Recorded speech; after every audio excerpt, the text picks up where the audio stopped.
Good morning, everyone. Good morning, sir.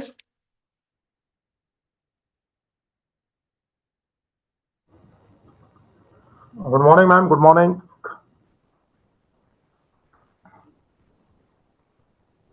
Today we are all here for fourth day of 6-day national level FDP on outcome-based education, teaching, learning, and assessment. Ma'am, it's I think only is your 10 minutes left. I think only 30 students have so far joined. It will be good if you let them join. So I'm we here. will wait for 10 more minutes, sir. The session will begin soon. Let all the participants join, sir. We will Yeah. begin the session Le- exactly at 10 o'clock. yes. Let them join first. That will be good. Thank you, sir.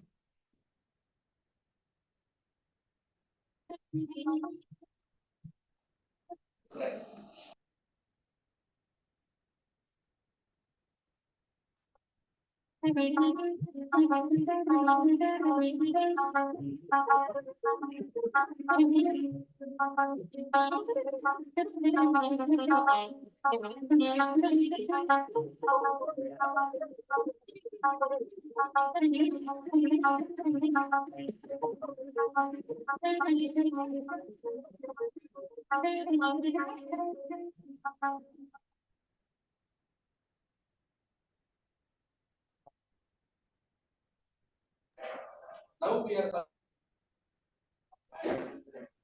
this scenario we have to change. Measurement earlier I mentioned that it is very important in our daily life. Whatever you are selling the product, whatever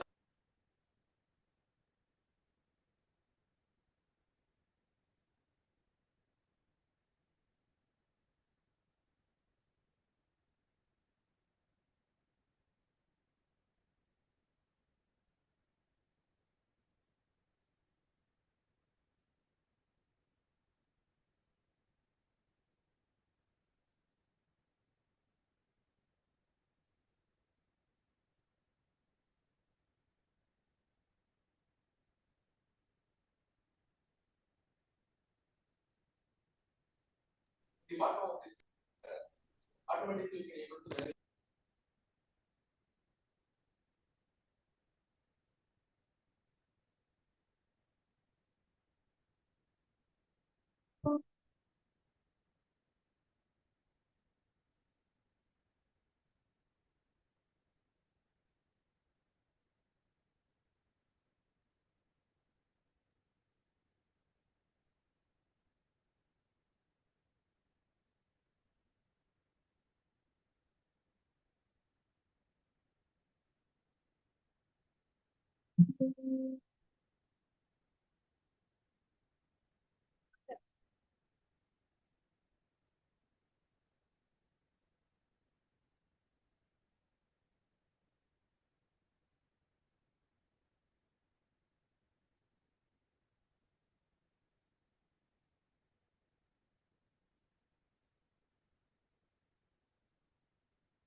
Welcome to the National College, Jayanagar, a prestigious institution with a rich legacy in providing quality education since 1965. Founded by the esteemed 109-year-old National Education Society of Karnataka, established by Annie Besant, our college stands as a beacon of affordable excellence. Situated amidst lush greenery, our campus offers a conducive environment for learning and growth.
every teacher needs to improve. Every teacher needs to improve not because they are not good enough, but because they can be even better. Good morning, one and all present here, and participants who have joined us online for the fourth day of the 6-day FDP on outcome-based education, teaching, learning, and assessment. Now, I would like to request Dr. Vaishali, Head of the Department, Journalism, to deliver the welcome address and introduce the guest for the day.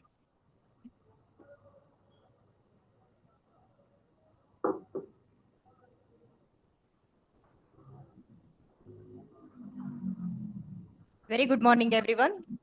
It is with great pleasure that I extend a warm welcome to each and everyone to the fourth day of National Level Faculty Development Program on Outcome-Based Education, Teaching, Learning and Assessment organized by the National College, Jayanagar, Bengaluru.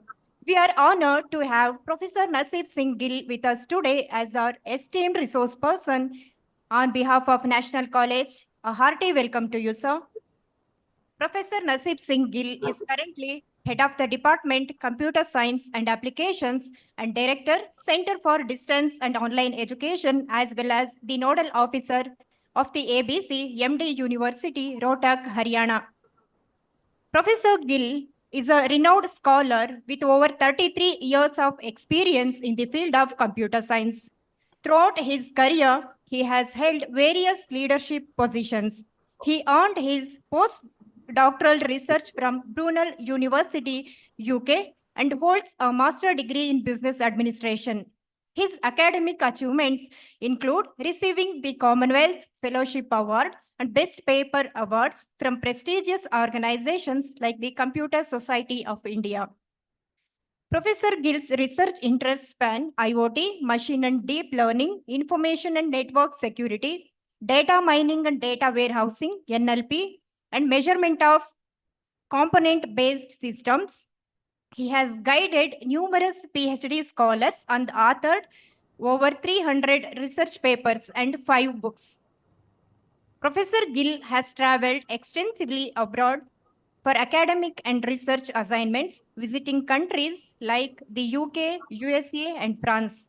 During these travels, he has engaged with renowned institutions, including Oxford, Cambridge, Princeton University, and others. His contributions extend beyond academia with involvement in the development of MOOCs for the MHRD, Government of India, and serving as a subject expert and assessor on various committees of UP, UGC, NAC, and others. Professor Gill is a senior member of IAC SIT and fellow of professional bodies such as IETE, CSI, and IAENG. Overall, Professor Nasib Singh Gill's expertise, leadership, and contributions have significantly enriched the field of computer science. Once again, a warm welcome to you, sir. Thanks a lot, ma'am. Am I audible? Yes, sir. I would like to extend a special welcome to the National College Management, Principal Dr. B. Suresha, and College Council Secretary, Professor S. Chelwapa, for this special occasion. I am delighted to welcome Dr. Chinta Vijayalakshmi, Convener and Coordinator IQAC, advisors Dr. Shobha Devi and Nivas Malunge. And also I extend a warm welcome to all the participants from different parts of the country and my fellow colleagues. Let's embark on the journey together towards educational excellence. Thank you. Thank you, madam. Adopting modern tools and techniques for teaching is very important for the day. So on those lines, today's topic is also modern tools for teaching and learning. Now I would request Professor Nasib Singh Gill to share his insights on this topic. Please, over to you, sir. Okay, thanks a lot, sir. Thanks a lot, Dr. Vaishali, and all the senior functionaries present on this online platform, as well as in this multimedia hall of the National College. So first of all, I'd like to thank the organizers to get me this wonderful opportunity to be part of this August gathering, that is in the hybrid mode. That's your who are present in the physical mode, face to face, as well as in the online mode. May I request the organizers to keep the speaker in the middle?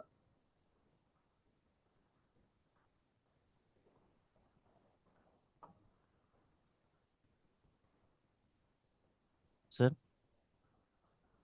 Hello. Yeah, because speaker is not in the middle of screen, so that I can communicate.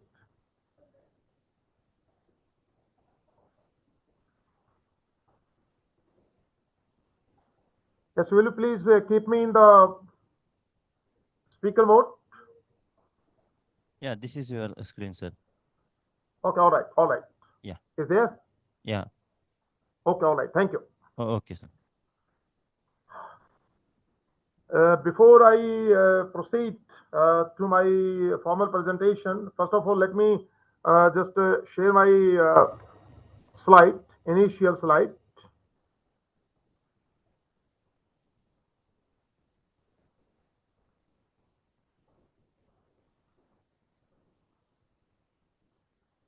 So I hope the screen is visible to all of you. Yes, sir. Okay, right, perfectly fine. The mandate given to me, as a resource person on this 6 days FDP that is being conducted by the National College, Jayanagar, Bengaluru. That's a modern tools for teaching and learning. Because if you look into, this is one of the very, very famous quotes of the great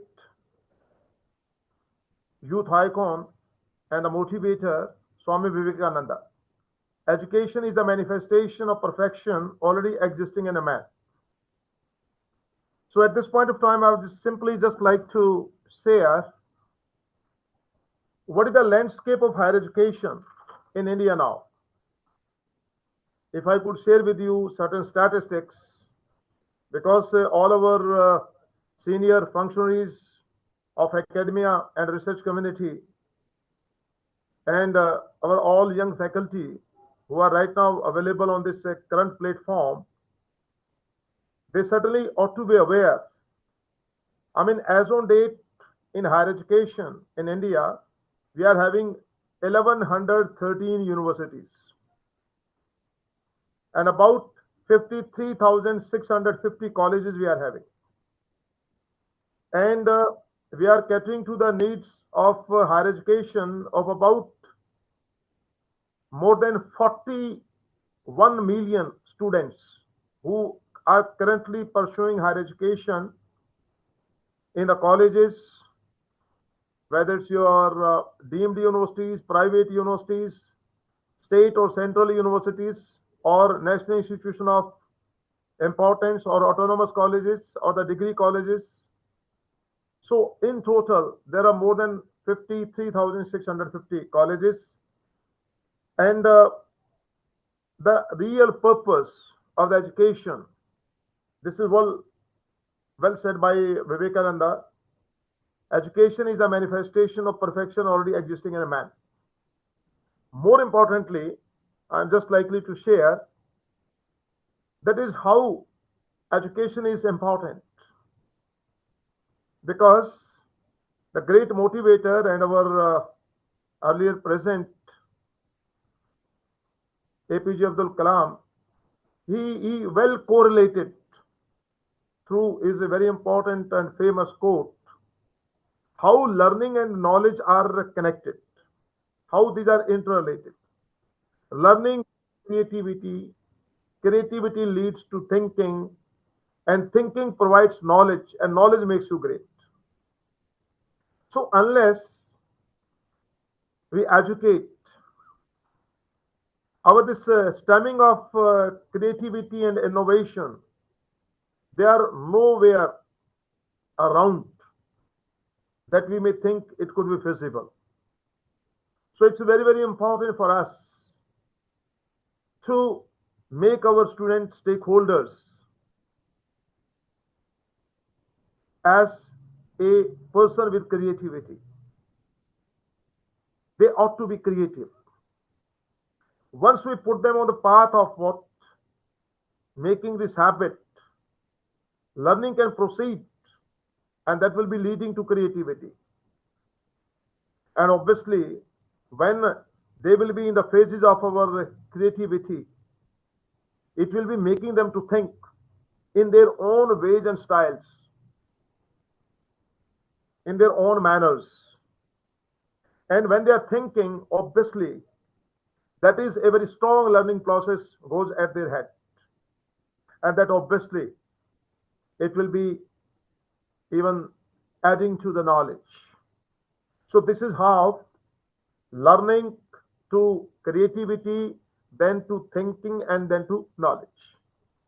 And it's very important for us because if we become a knowledge seeker, if we become a knowledge repository, obviously our this innovation can indeed progress.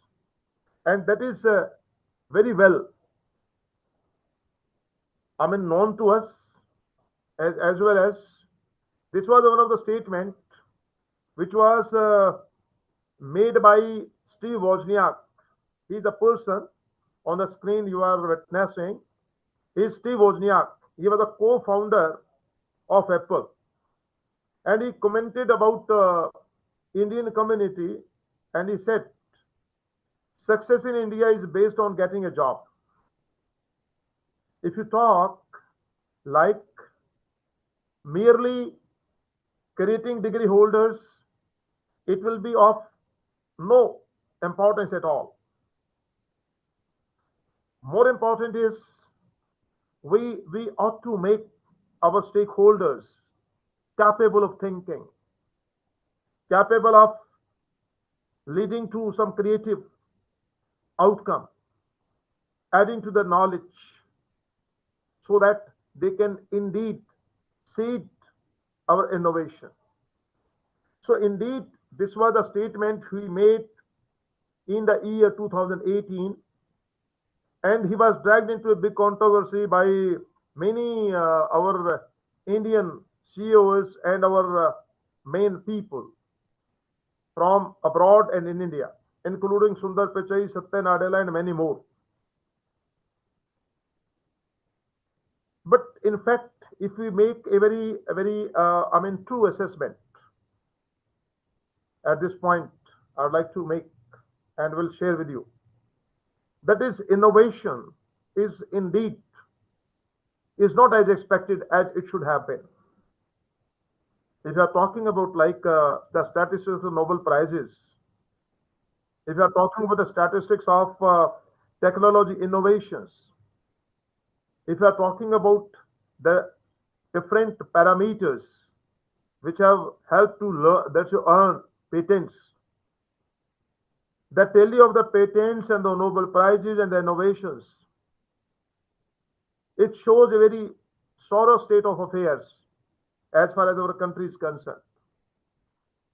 Because we are the most populous country of the world, even ahead than China now, with 1.43 billion population, approximately 1.42 billion population is of China.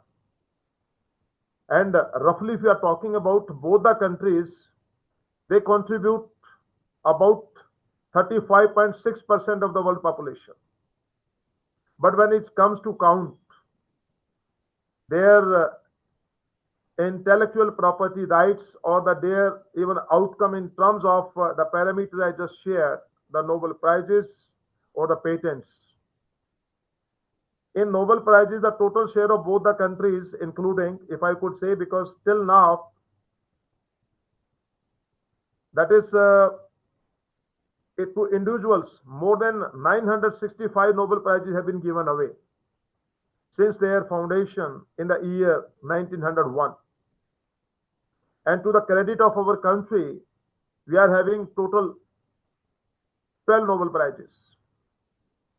9 Nobel Prizes to the credit of China, total 21. And let me tell you, it makes about 2.2% of the total Nobel Prizes over the tally. Same is the scenario when we deal with the total statistics of patents. So no doubt, what Steve Wozniak, he made a very eye-opener statement. But yes, to a greater extent, he was also very true. And what I'm simply trying to convey now, no doubt, without innovation, we can't advance. That's very true. And this, even all our stakeholders have well understood. And so is the case of what in place our National Education Policy 2020. I'd like to thank the organizers for arranging and organizing such a wonderful 6 days FDP, and I was indeed thrilled and amazed that they could rope in very good speakers. They will be just covering the different diverse extents of the landscape of higher education, which are essential for our teachers of 21st century. So is the case of what our new millennial, our students of 21st century. So friends, of course, without innovation, we can't advance. But at the same time, I'm just here sharing. This is what exactly, I mean, in our surroundings that is happening, that you could also be witnessing. And let me share, I mean, there's a huge difference in the implementation of our teaching learning processes here in India, and when you compare it with the Western world or the developed world in even South Asia too, because objectively it has been planned that outcome-based education, because this FDP that is devoted on our outcome-based education, where our teaching, learning, and assessments, these are the different aspects which are being covered as a part of this FDP. But let me tell you, if you indeed take a stock of the entire landscape of higher education in India, the ways our student stakeholders should be imparted, they should be made to learn, they should be made to deliver, is not indeed that is being rightly addressed. And so is these are all the different that's a ways that we have to equip our teachers in this 21st century with our different tools, with different gadgets, which are indeed very helpful for the students, not only to appear in an examination and to clear the examination and attending the normal classes, but objectively as what exactly is the outcome of our teaching learning that goes maybe in the face-to-face mode, maybe the flipped mode of classroom teaching. It could be hybrid learning, it could be blended learning, or maybe you can say it could be a mix-up of all these kind of your learning modes. So considering that how we reach to this level of our future classroom, and even teaching learning infrastructure in the classroom, maybe you can see if you are making a very survey, it's a good survey, very systematic survey, you would realize the kind of infrastructure that is needed today to aim our outcome-based education and the basic needs of an institution, of a college, of a school, of a university, and of the present day, our 21st century teachers and the students. There's a huge digital divide that are being witnessed. And this is what exactly, that is why the government of India, it has come up with several digital initiatives over a period of time. And indeed, if you just proceed, that what exactly the present day student in this 21st century expects of us. So this 21st century learning, I mean, that would expect a 21st century student to acquire primarily three kinds of knowledge. The first knowledge, that is foundational knowledge, that is very essential. The second, the meta knowledge, that will make the foundational knowledge meaningful in the applied form. And third, that is a humanistic knowledge that gives another dimension to both foundational as well as meta knowledge.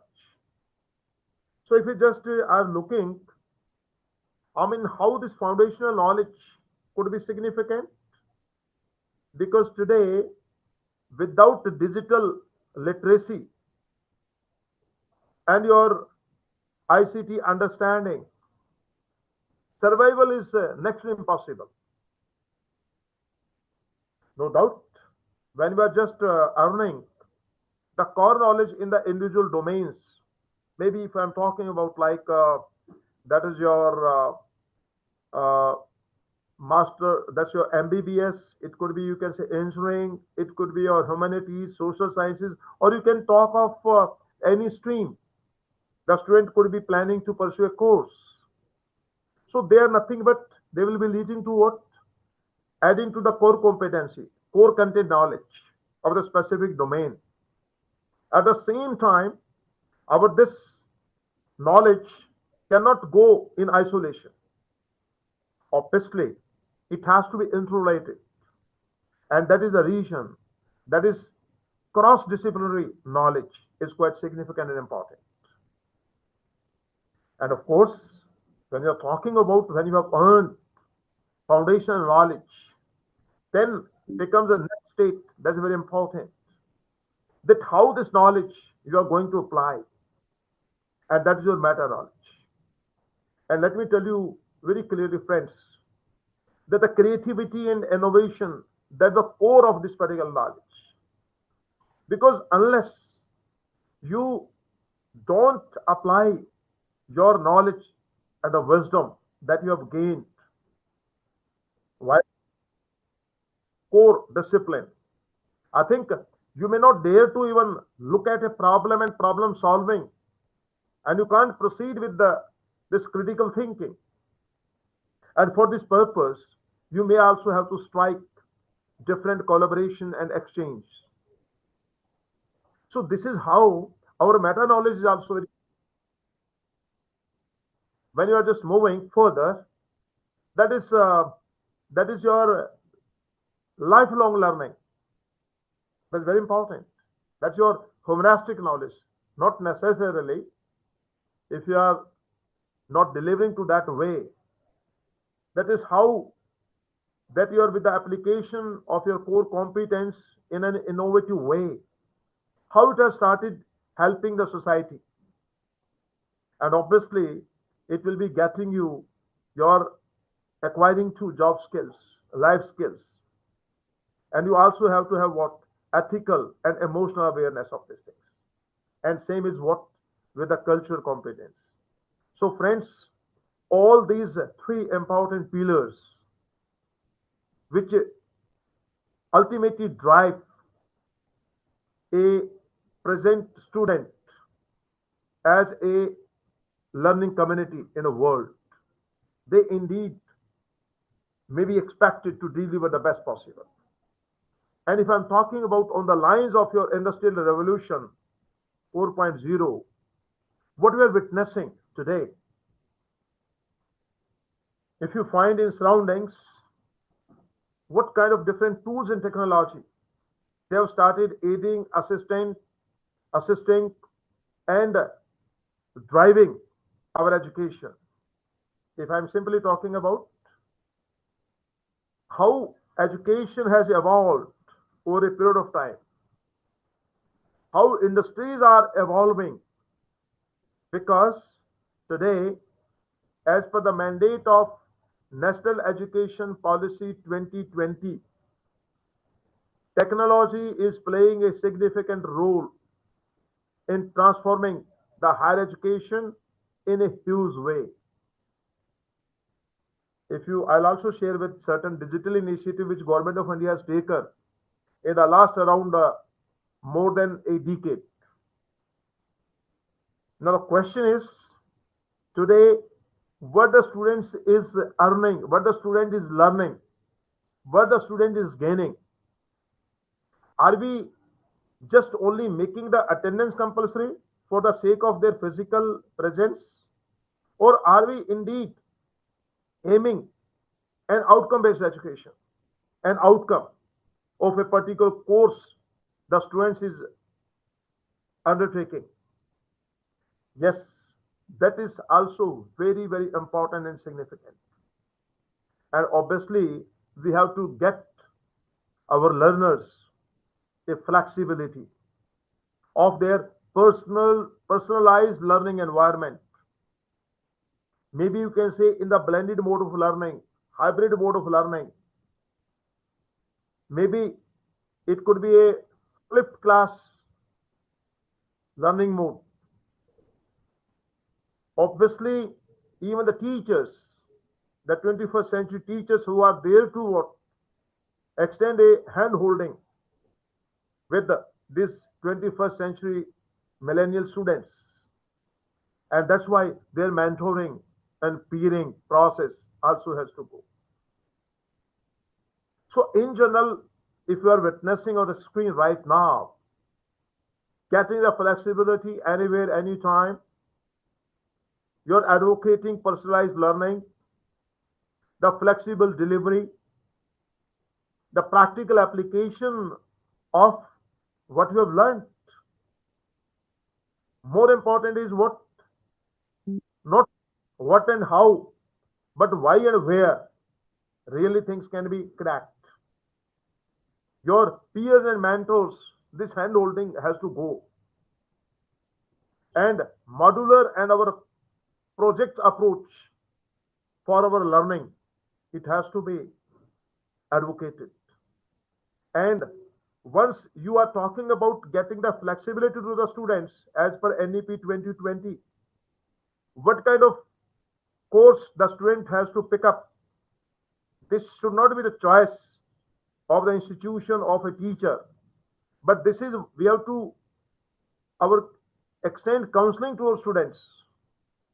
They are free to choose the courses they like, their interest lies, they want to pursue. Maybe a student enrollment in a class of 60, there may be possible that it can be leading to more than 40 degrees, certificate courses, and your different variations of the different subjects. So every degree will be tailor-made as per the choice of the student. And this is what Academic Bank of Credits, it advocates. It adds to the flexibility. And another important dimension in the name of your assessment and evaluation that is likely to significantly undergo a huge change in the coming decade. The way our answer books are evaluated or examined today, our evaluation is not that student centric or skill specific, but our, rather than you can say you are passing a student for a particular examination, rather the assessment and evaluation has to be what, on the basis of their outcome of their learning, and that will be a specific true evaluation and assessment. So that also has to go with time.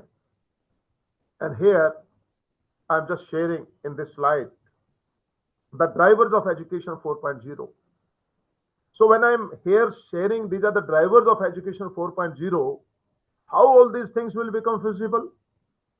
This is what here the need of the different modern tools for teaching and learning. When you're talking about how you will collaborate,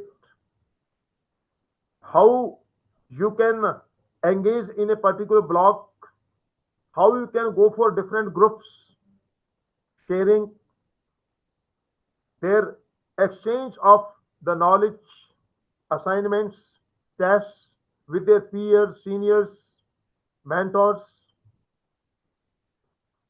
how the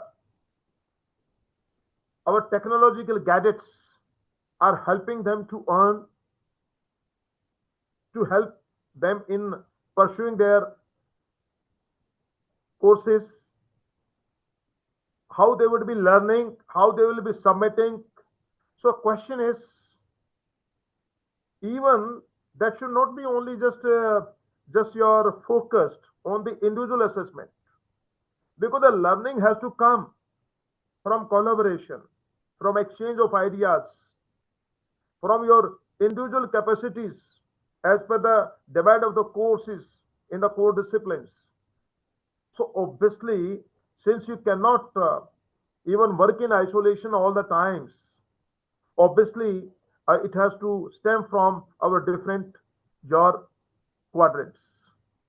So of course, it's not a kind of course that you have to pursue that others are following, because your skill set could be altogether different from the rest crowd. And so is the need of what? Future skills. You have to look, you have to target.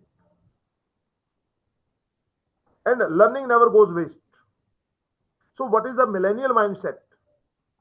What exactly they are interested to work on, and kind of courses they wish to pursue? We have to get them flexibility. At the same time, our minimal infrastructure that has to be facilitated. Their entire learning, your resources, they have to be accordingly planned. And that's why the need of your collaboration platforms, social progress, sharing of contents, open resources, your talent investments. Of course, you would be individually assessing the different student stakeholders against the kind of skills they must be assessed against. And that is why, with the rise of technology over a period of time and the need of the hour, we have to align our teaching learning accordingly. If I'm simply sharing, who is a 21st century teacher? It means, indeed, you'll be thinking what a teacher will be doing. Friends, there's another big challenge, but we have to accept this challenge. Don't you think, unless you are on toes with all your preparations in terms of handling your gadgets, managing your different accounts for e-resources, content creation, your WhatsApp, your different emails, assignment, those are the formative quadrants of assessment.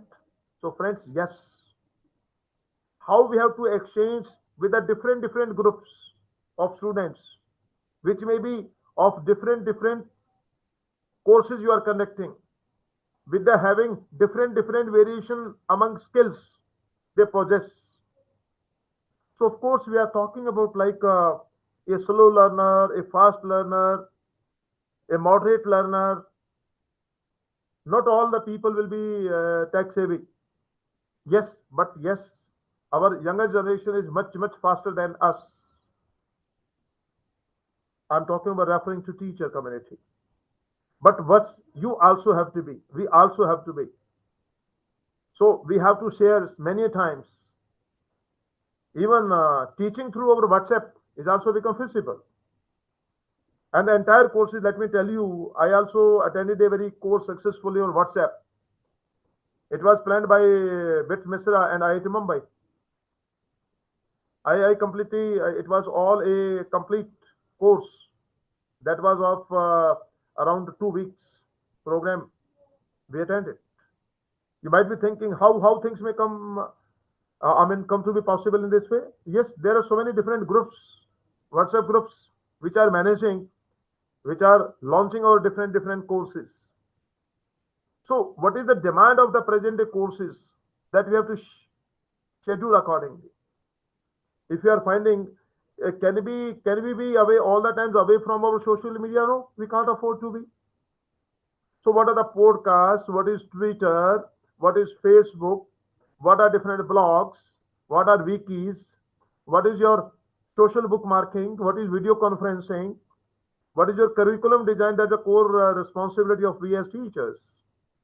Your different video conferencing, your different print and digital resources, our different community networks, family or local. It could be our within a college groups, could be popular media, it could be photo sharing. So, friends, what not? So, you might be thinking, full with 21st century teacher, we are the wonder men and wonder ladies of the century. We have to align our skills accordingly. And that's why a 21st century is what? The most admired network teacher, network faculty member, that has to have what? All similar kind of skills, which will be needed at one point of time or some other point of time. So that's why better we start aligning our skills accordingly. Friends, what really led to the present state? Let me share with you. If you are talking about just across our this global ladder, it's a 8.08 billion population and 1.43 billion population of our country. So see, how many people are using the internet? 66.2% at a global scale. How many people are using our social media? 62.3. How many people are having your mobile phones? About 70%. So I think when we are talking about the statistics of our students pursuing higher education, so yes, largely they are all owning your mobiles, having your that's using internet, and obviously they're all the partner, and that is the reason people have started believing now. Yes, data has become the new oil, and so is the case when you're talking about what ultimately our this oil. I mean, in this current age, data is fueling everything. Without data, you can't move ahead. But at the same time, another bigger challenge, if it's a new oil, it is also responsible to keep it safe. Otherwise, what will have? A big, that is risk, that is the privacy and the security risk, and that we perceive globally cyber security challenge. So privacy is a new climate change that we also have to be ready to address. So when we say that data is the new oil, this was the statement made by what? Clive Humby, long back in 2016. And say what the people say? Andrew NG, who has been a CEO of Google Brain, one of the subsidiary branches of Google, but right now he is just working on another startup, Andrew NG. Data is the new oil and artificial intelligence is the new electricity. So see what is happening in our surrounding today. So data is the new oil and AI is the new electricity. Now both together. It's not like AI was altogether new. No. Let me tell you, even 35 years back or 36 years back, When we were students, we also had studied the subject of artificial intelligence. But now, in this around about 4 decades, things have massively changed. The reason is very simple. Artificial intelligence, because what really made this significant change in AI, that is the data. That is the data science that has emerged. Whose data? Let me tell you, friends, the size of the digital universe, it is every day expanding. And this expansion is exponential, that we also have to keep a note of. So when we say data is the new oil, analytics is the refinery.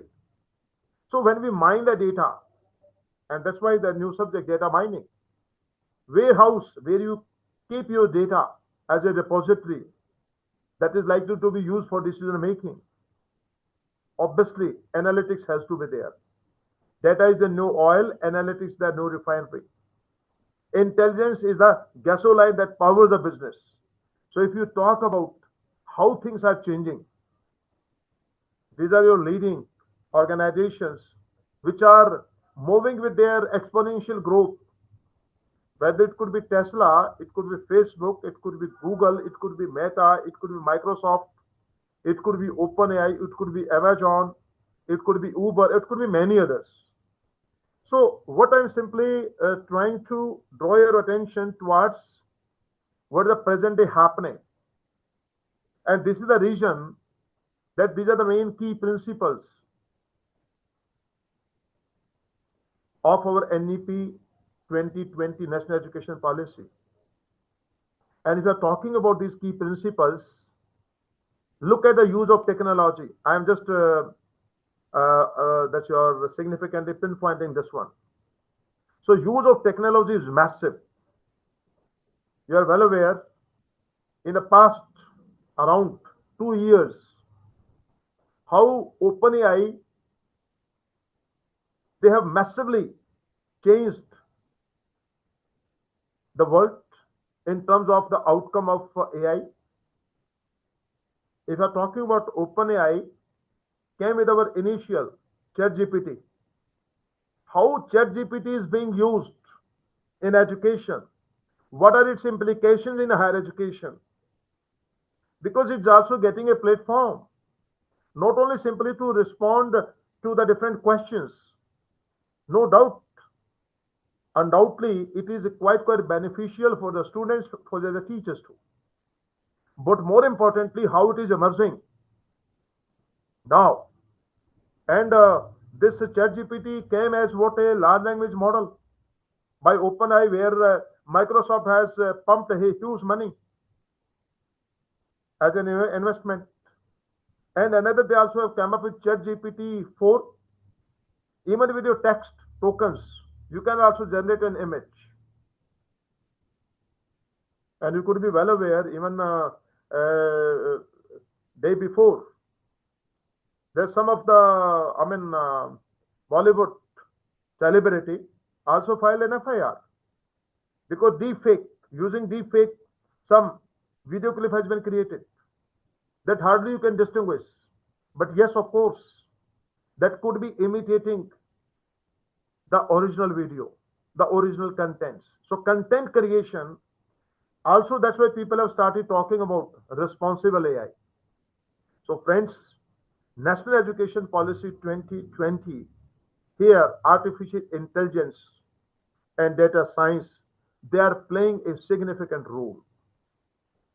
If I could share with you, these are the underlying technologies which are driving the higher education. It may be your data science, it may be Internet of Things, it may be artificial intelligence, it could be your networking, it could be your cloud computing, it could be blockchain technology, or it could be any upcoming newer technology which could be in its early infancy stages, which could be having a larger impact on this. And friends, of course, when it comes to to count the initiatives taken to be by our this higher education institutions. So we have to prioritize. What we need to do? We need to empower all the stakeholders, whether it's a faculty member, whether it's our non-teaching staff or administrative staff or other staff. We also need to engage students. We also have to optimize institutions. We have to go for a huge transform learning that is expected of us today.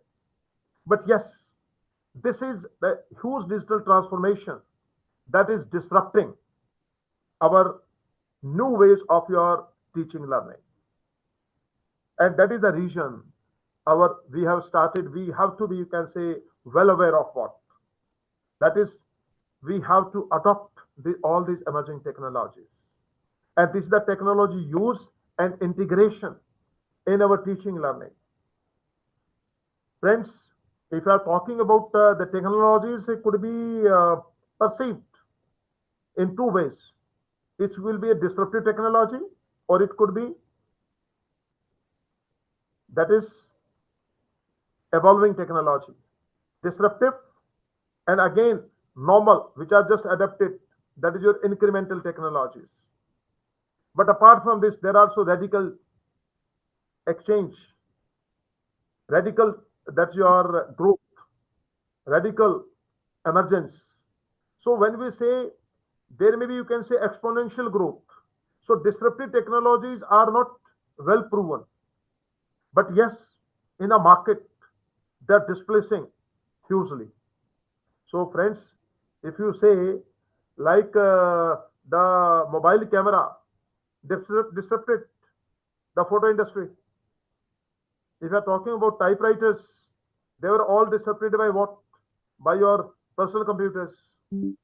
Similarly, today, artificial intelligence, your cloud computing, your Internet of Things, your blockchain technology, these all are nothing but the disruptive technologies. And these technologies has a massive impact and implications in higher education. So this was the evolution of learning that emerged over a period of time. There was a time our teacher used to be almighty. But when you say how this teaching learning process has moved from apprentice centered, where it was all one-to-one relationship, moving to one to many and many to many, now it is what? Community to many. So new ways of learning, they are emerging. And that is what the learner wants today. Learner have a very different expectation. That is what they want. Whenever they want to connect you, it should be available. Anytime, anywhere, and any device. Maybe you can say sometimes that's why it's very important for as teachers too, that we have to align our skills accordingly. Not necessarily all the students are of our technology. Obviously, a teacher of humanities, your social sciences, your languages, or other disciplines, they obviously have gradually to acquire those relevant skills. So what these are the expectations of a learner today. What they are interested, they simply want, they just guide me, what I have to do. But how they will be doing and how it can be attained, how they will be gaining, that is very important. That the flexibility we have to get that. And that is the reason the traditional classroom is altogether different. If you have to transform the traditional classroom in a very innovative classroom, then obviously the learner should be given the flexibility what they have to learn. Learners, they should be given their entire ownership of learning, what they have to learn, what they want to acquire, what courses they want to pursue.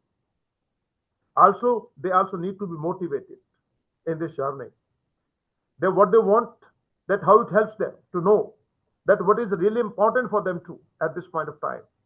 This I was just simply sharing, that is teaching through WhatsApp. Yes, very true. Because over a period of time, things are changing. This is well conceived by Einstein, wherever this technical assistant was just sharing a paper among students which were given by Einstein, then the technical assistant asked, "Sir, is it not the same question paper you gave this class last year?" You know what was his reply?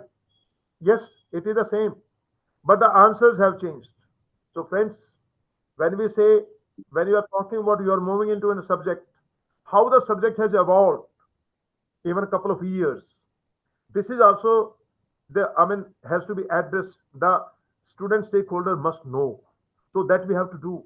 And that's why the alignment and the sync should be accordingly with passage of time, whether it could be an industrial revolution 4.0 and education revolution 4.0 that is unprecedented for the entire world today. And if you talk about, yes, what makes this learning important? Because today we are more interested in small size videos, small sizes, messages, even visuals. That is also very important. The people also say it's a kind of emergence of nano learning. That is very true.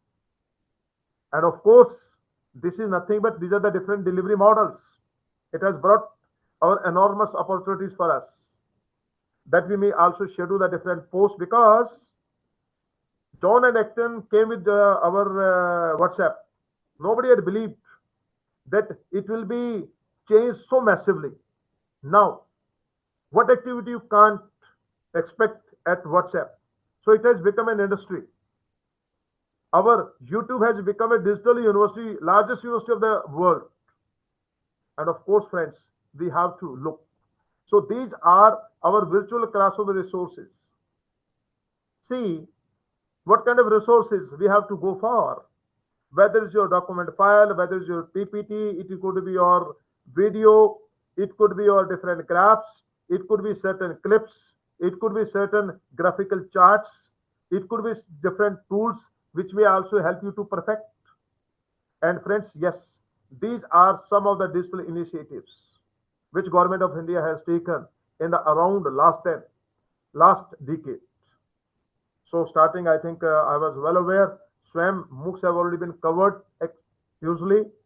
EPG Pathshala, SWAYAM Prabha, All India Survey on Higher Education, we are all partnered with National Academic Depositories. Apart from this, yes, these are the total 9 national coordinators who are responsible to help grow this entire our teaching learning resources.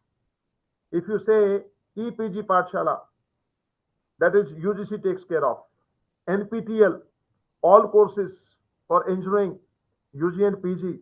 Similarly, Consortium for Education Communication, our non-technology UG programs. IGNO, all diploma certificates, even UG, PG, our all convention courses, they also take.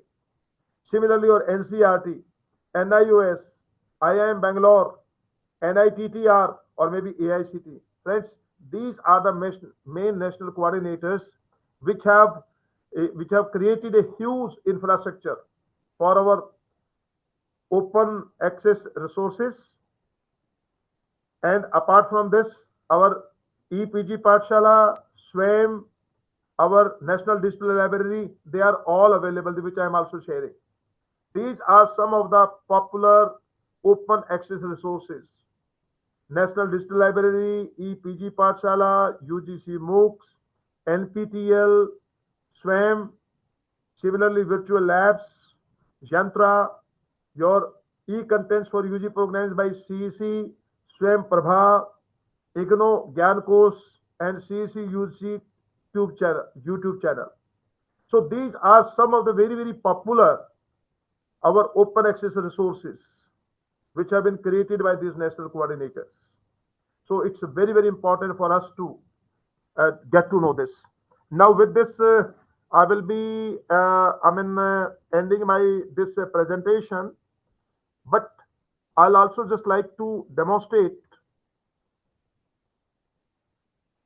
I simply would like to demonstrate with one of our learning management system that we are using, that we are working.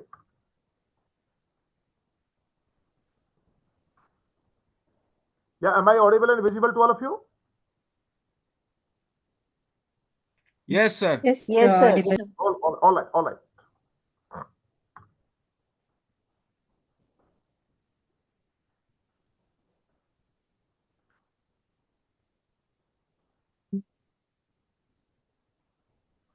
Or in the meantime, there could be certain questions. I will take the questions. By the time I could take another 2 minutes, if my LMS works successfully, I'm open to questions.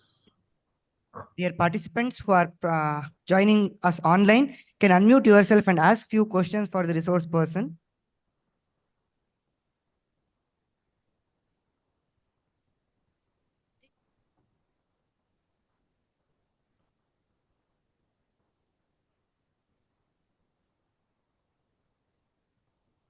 Hello.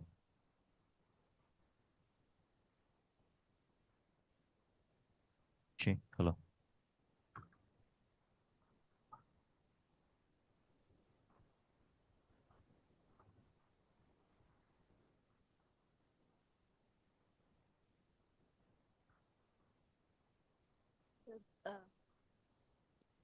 Yes. Thank you very much for the informative session. Uh, with your presentation, and even we all know very well that there is a massive impact of internet on education. And then now, what would be the role of a teacher and what are the responsibilities of a teacher in this scenario? Oh, okay. Though I have answered, but yes, since it has come a pointed question, let me respond to it very clearly. First of all, the time has gone when we used to be driven as teachers in the classroom, the way we like to teach and the way we are completing our syllabus or covering the top topics. But we have to align with the present day requirement of the new learner in the current setup. What we are going to cover in the classroom, that should be well planned, that should be well shared before coming to the classroom. And when the student come to the class, because see, on the theme on which you are just conducting this FDP, outcome based education, there is no purpose beyond outcome that we expect a student is aiming at, and we as mentors, we are there to help the students. So the point is, the student also have to have a clarity on the subject when it will be feasible. If they come well read before and they sit with their mentors in the class or in a particular platform, they converse and discuss, only then our this a clarification of the different subject or understanding or comprehension will go successfully. And in this way, it will be having a very huge impact. Let me just share, I'm just sharing my own experience. In our May 23, I visited approximate more than dozens of universities in United States. And the way even the students expect poses questions and the kind of infrastructure, the way our teachers come prepared with, this is hardly, I mean, in Indian institution is followed ditto. There's a huge variation. And obviously, the curriculum, you are the driver of your curriculum, the course you are teaching. So when we are just following this kind of practice while framing the syllabus and getting flexibility in this NEP 2020 curricula for the different courses and a kind of hand holding with our students. So I'm pretty sure that it will be just get good openings and will indeed serve the real purpose of outcome based education. And we have to accordingly equip ourselves. That is how to be partner in a that's your blog, how we have to deal with the different gadgets, how we have to exchange with them, because learning management system we are talking about today, we should be aware of how our resources you have to host on the learning management system, how the students should have to get in the habit something to read online, even on travel, when sitting in a lawn or moving in a bus or coming to a class. So it means these are all we have to adapt with time, and we have to embrace this technology. And that's why I'm talking about like your chat gpt kind of your tools.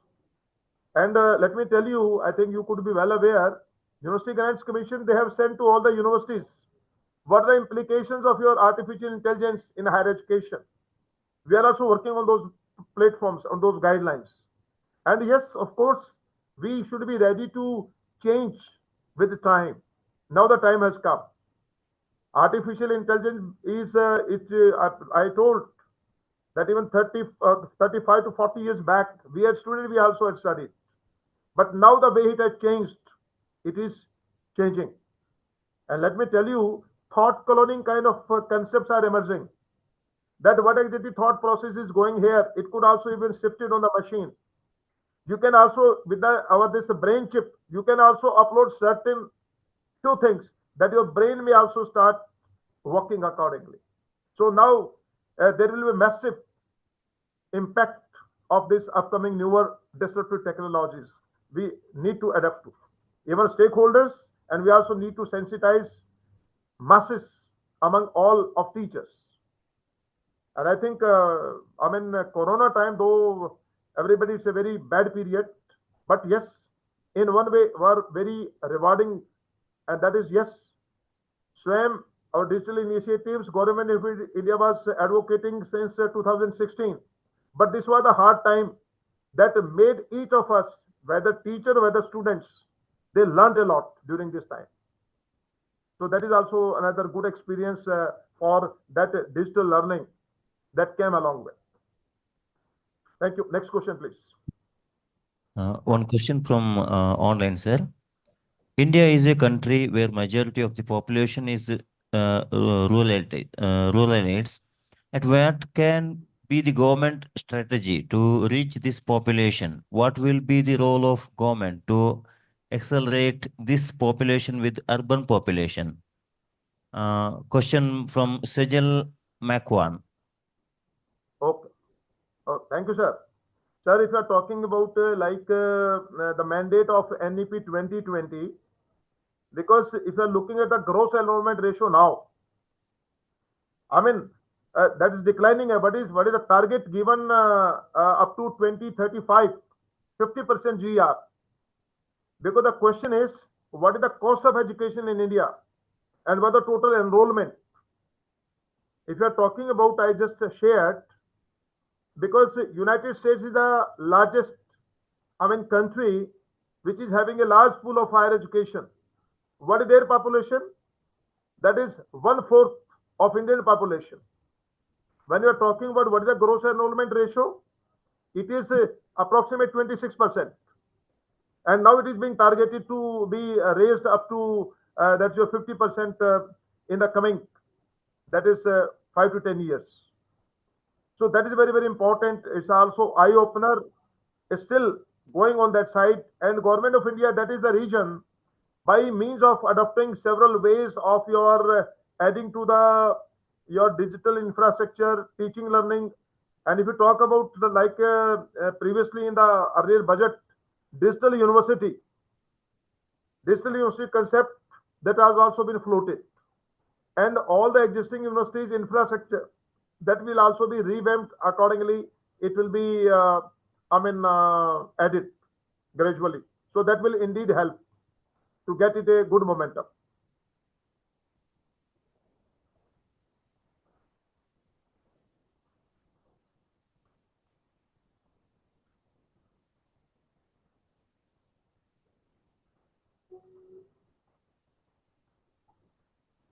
Yes.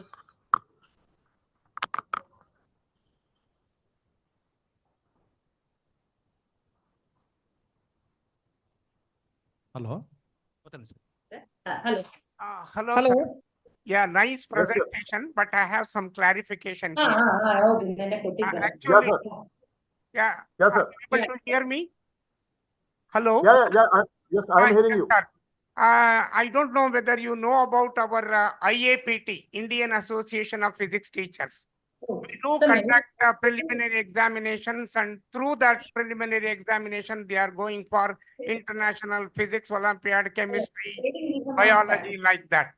But what we have found, our students, Indian students, are doing very well in theory, but they are very, very poor in experimental.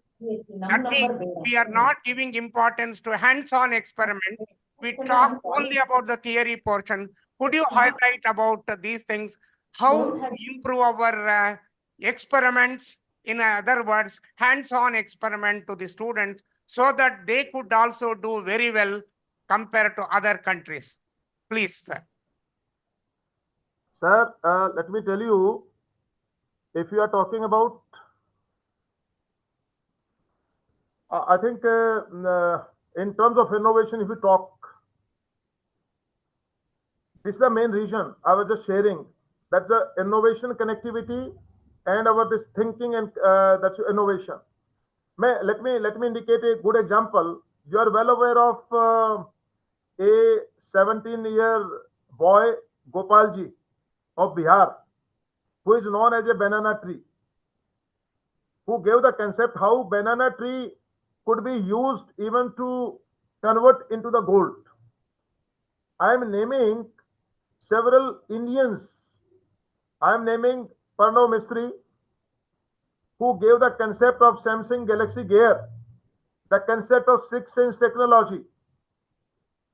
I am also giving another name, Arnav Kapoor, who gave the concept of alter ego device, who developed the concept that you can hang on your ear and it can read your brain and can act accordingly.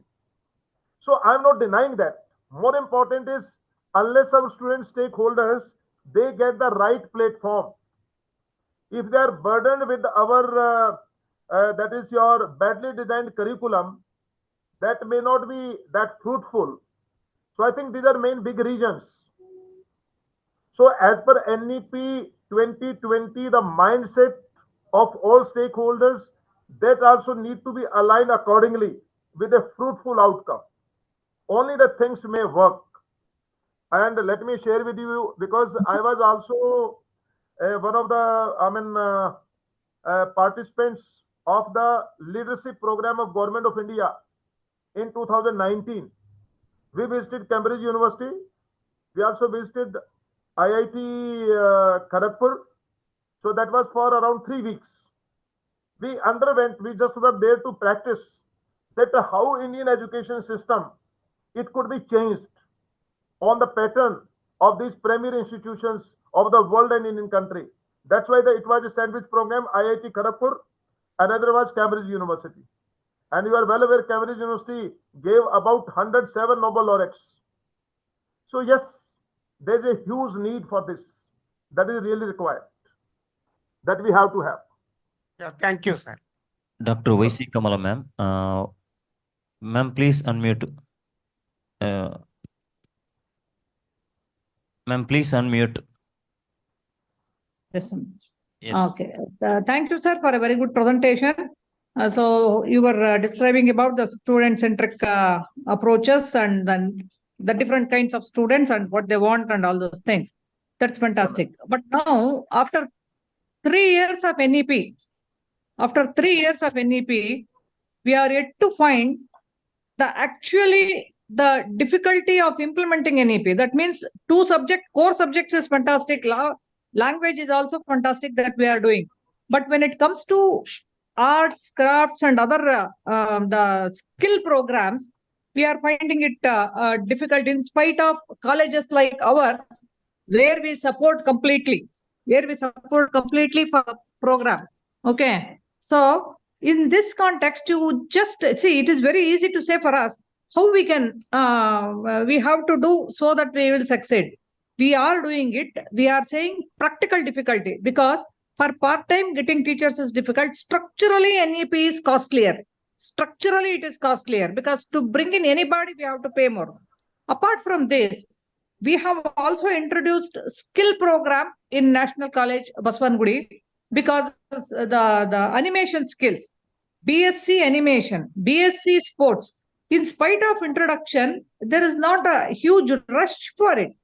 Because even though we have to open up for new courses and new subjects. So those who are interested. So these are the difficulties that we are finding. So how to enhance its presence? How to we are doing counseling at our best, but how best we can take it forward? The new courses and other things. Ma'am, you are very true. Because let me tell you, even till now, I'm just talking about my state of Haryana. Even because we are a small state, but having many universities, we are having 54 universities, out of which 25 are state government universities. There is also not even a common understanding of even all state universities till today. Because what exactly is being thought, how when NEP has come its way, what the state government is thinking without requirement of new teachers, only with the existing teachers, with the diminished strength, NEP 2020 can be implemented. They are following that system from the Western, getting flexibility, that too without a proper planning. That is very true. I truly accept as a teacher too. And when we are talking about unless the universities are given a complete freedom of their individual courses, of their assessment, on the pattern of your assessment, evaluation, teaching, learning, at par with those primary institutions, QS World Ranking institutions. NEP 2020, it will be very, very difficult to implement in the existing structure at all. Yes, sir. Thank you. Okay. Morning. Am I audible, sir? Yeah, you're audible. Thank you very much for your very, very informative presentation, sir. I have a little doubt on one of the points which you have shown. One is about cultural competence you talked about, right? Uh-huh. And I want to know the difference or nuance between evaluating and examining, which we're trying our best, sir, because we still evaluate and examine also in our college. But you could throw a little more light on how do I do that as an English teacher? Examining and evaluating. One. The second point is on cultural competence, which you have talked about, please. Thank you, sir. Yeah. Okay. Ma'am, let me tell you, when you are talking about assessment and evaluation, the way current evaluation is going on, the current assessment is going on, because like I'm talking about my state university, we are affiliating university having more than around 225 affiliated colleges. Now the question is, when I'm a teacher, I'm teaching that particular class, I have to assess them. The current examination system, most of the universities is what, except in the autonomous colleges, only they are marking their own answer books. The teachers, they just evaluate and assess their own courses. But rest evaluation for the rest of the students is done by many others who are not even concerned with the particular paper or the subject they are teaching directly in that particular current semester. So I'm not commenting on that, because the way things are being even addressed now, unless a teacher is given the complete freedom to teach a paper. Now, when I'm saying a teacher is a teacher.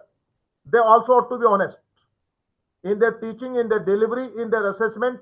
Assessment evaluation is nothing but, if, for example, I'm handling a subject, am I not competent enough to comment on my all students? Which of the students should be rated best?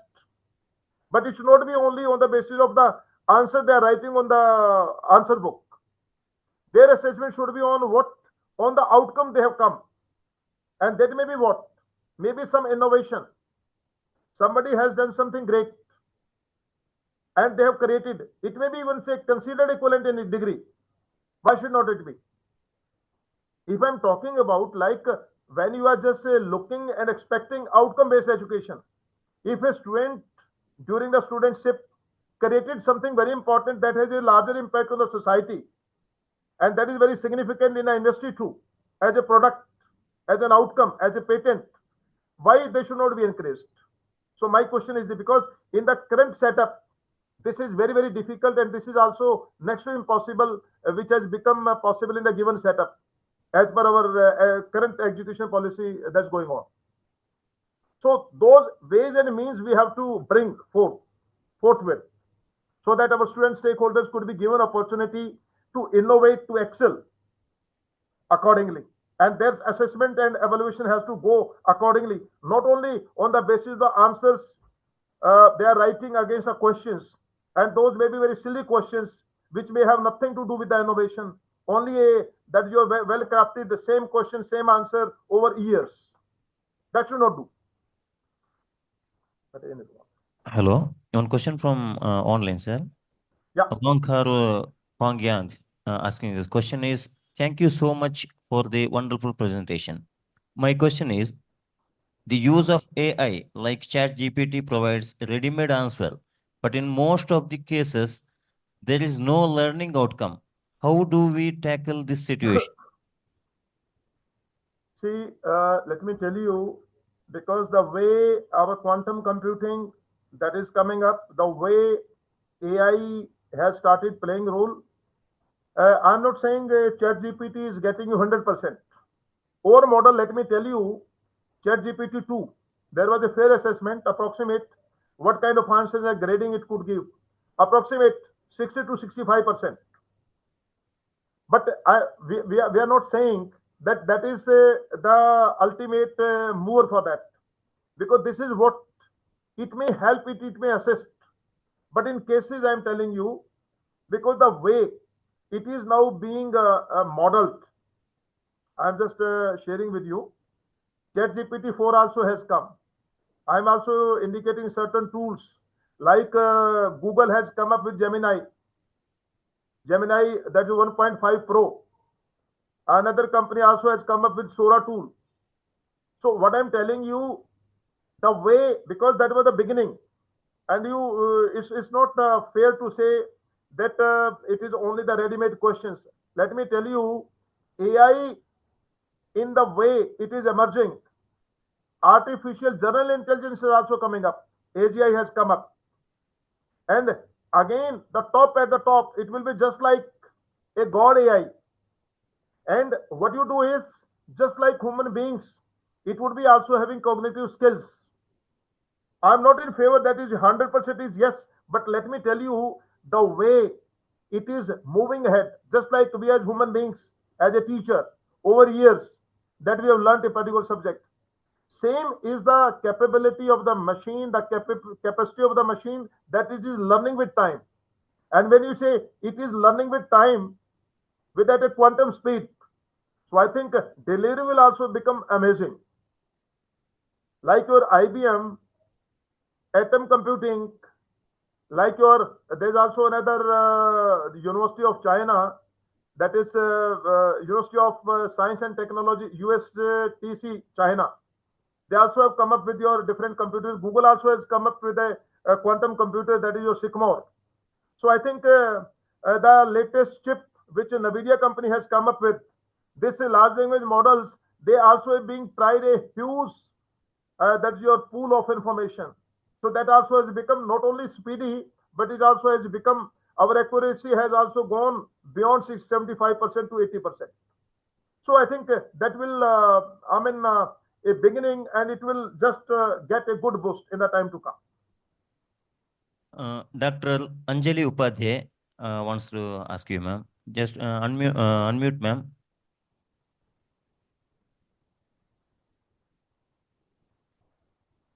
Any more questions?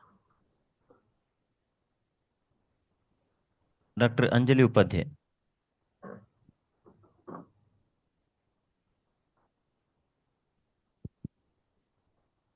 Hello, sir. I'm Dr. Shobha from National College, Jayanagar. Let me first thank you very much for your very information and innovative talk. Though we have heard and watched many YouTube, WhatsApp programs, WhatsApp messages, and your presentation was very, different and very understandable. Thank you very much, sir. Thank you. And also the interactive session was also very useful for many of us. It was very useful. Thank you so much. Sir, I Thank you, have sir. one question. Yeah. This digital transformation, AI, and all those things, of course, need a power for the competitive world. And India is, putting its footsteps into that and recording. But there is also a voice from group that all these are snatching jobs. Is it myth? And what is your opinion, sir? Would you just repeat the last point? This Will you AI, please? yes, sir. This AI and all these digitalization, transformation and all are snatching the jobs of man. Yes. Okay. See, that's a very, very relevant question.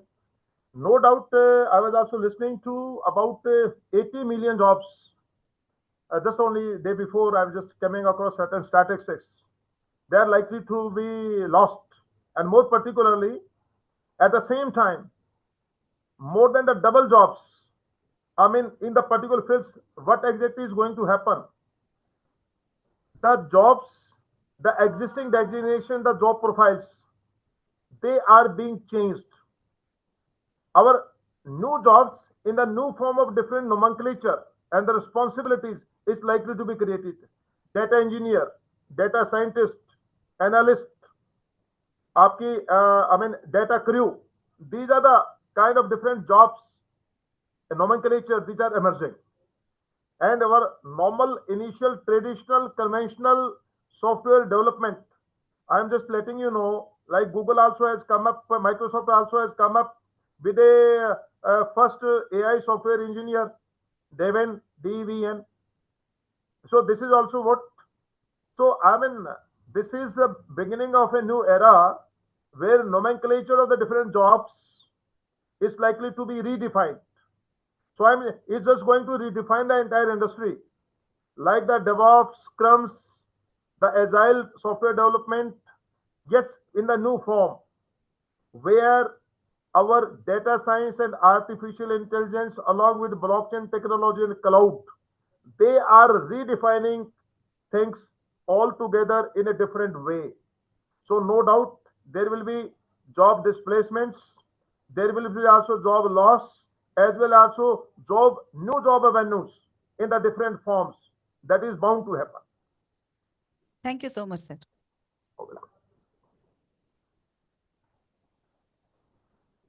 Good morning, sir. This is Dr. Sumangla, Controller of Examinations from BMS College. Yeah, ma'am. Sir, are the open book exams are liable, sir, for all the kinds of students? Can we assess the average students also by these types of exams? Learning outcome or out-based outcome. Can we assess for the average level students also from the open book exams?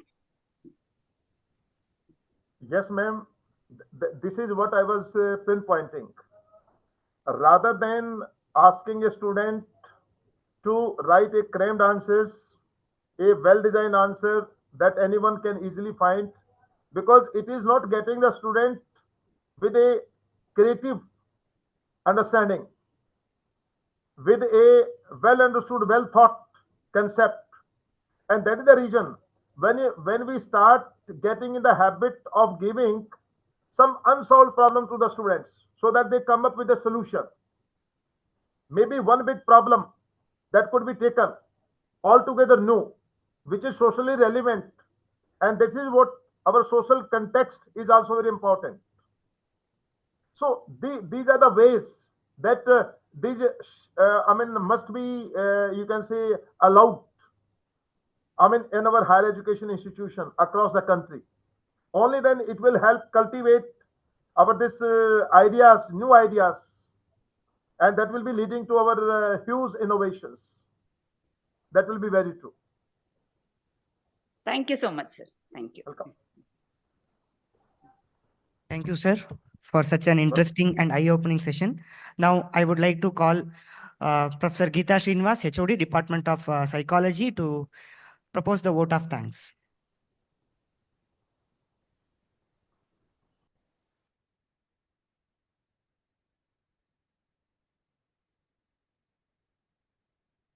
Good morning to one and all present. for the FDP. On behalf of National Education Society, Karnataka and National College, Jayanagar, I would like to extend my heartfelt gratitude to Professor Nasib Singh Gill. Sir, your presentation regarding modern tools for teaching and learning is going to aid all teachers like us to contribute better to the field of education. A special thanks to the IQAC coordinator, Dr. Chitta Vijayalakshmi, and NAC Advisory Committee, Dr. Shobha and Mr. Nivas, for brainstorming the whole event. Last but not the least, we are ever grateful for the offline and online participants for being the pillars of today's fruitful event. Thank you.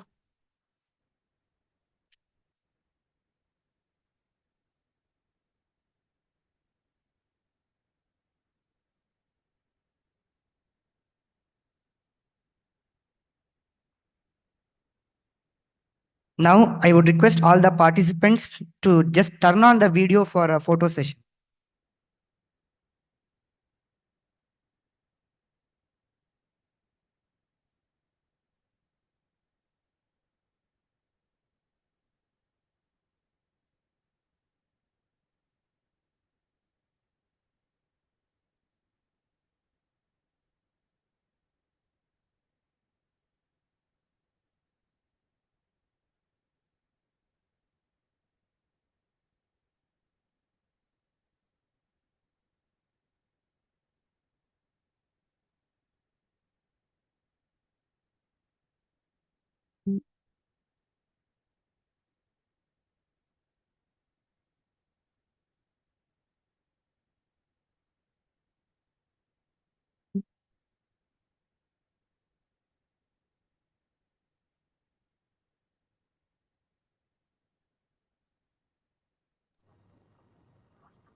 Right, sir?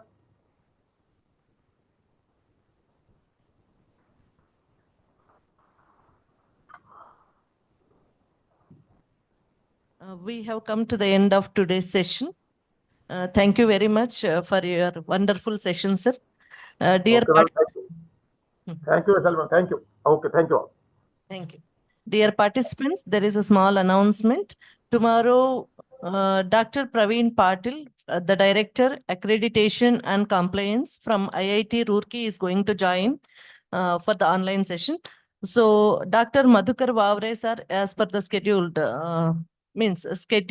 who is going to speak on Academic Bank of Credits, will be joining us on Saturday before valedictory. So this is just for your information. Thank you one and all. Have a great day.